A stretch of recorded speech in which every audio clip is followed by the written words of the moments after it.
Pero hindi lamang ito ang lake na matatagpuan sa isla. Sa katunayan, marami ang hindi pa nararating ng mga tao bukod sa mga Tagbanwa na nakatira dito. Sa ngayon ay pinag-uusapan pa ng elders o mga pinuno ng tribong Tagbanwa ang posibleng pagbubukas ng isa pang lake sa isla ng Coron. Mayroon kami kasing mga sagradong lugar katulad ng Kayangan. Bali, inirerespeto namin noon yung Kayangan, pero nakita namin na isa sa makakatulong doon sa aming tribo. Kaya ibinukas namin doon sa turismo para makapunta dyan yung mga turista. Para makatulong doon sa aming membro na mayroon kaming populasyon na 600 families.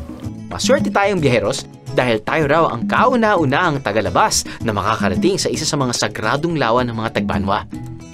Kaya naging sagrado, nirespeto namin yung mga diwata na nakatira doon sa isang lake. Kaya ang tawag namin doon ay isang sagrado. Para makarating dito, kailangan munang tawidin ang kabilang dulo ng Kayangan Lake, sakay ang balsa.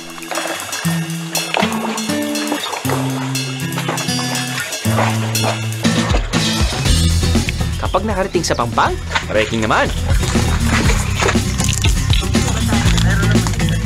Dahil wala pang ang tagalabas na pumapasok sa lugar, kinakailangan pang magtabas o gumawa ng trail na aming dadaanan.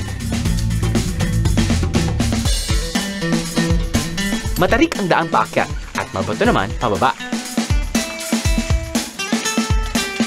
Makalipas ang halos isang oras ng pag-akyat baba sa bundok, narating na rin namin ang sinasabing sagradong lawa.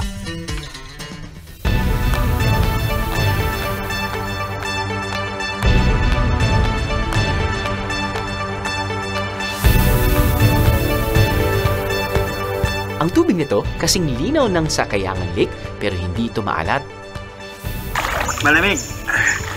Tapos, sobrang linaw yung tubig. Kaya lang pag lumoy ka banda ron, para kang may wet belt na pauba ka. Pero siguro tabang yung tubig. Malaki yung Kayangan, pero mas maganda ito kasi maraming tawag sa amin ay lumboy. Duhat po sa Tagalog. Duhat?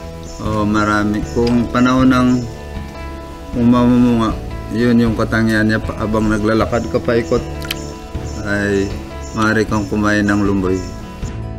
Ang paligid daw ng lawang ito ay pinamumugaran ng mga ibong palinsasayaw. Na ang pugad ay kinokolekta ng mga Tagbanwa para ibenta at gawing bird's nest soup. Isa pa ito sa mga dahilan kung bakit pinag-iisipan nilang mabuti kung bubuksan nga nila ang lawa sa publiko. Baka raw kasi mabawasan o mag-alisan na ang mga balinsasayaw pag nagkataon.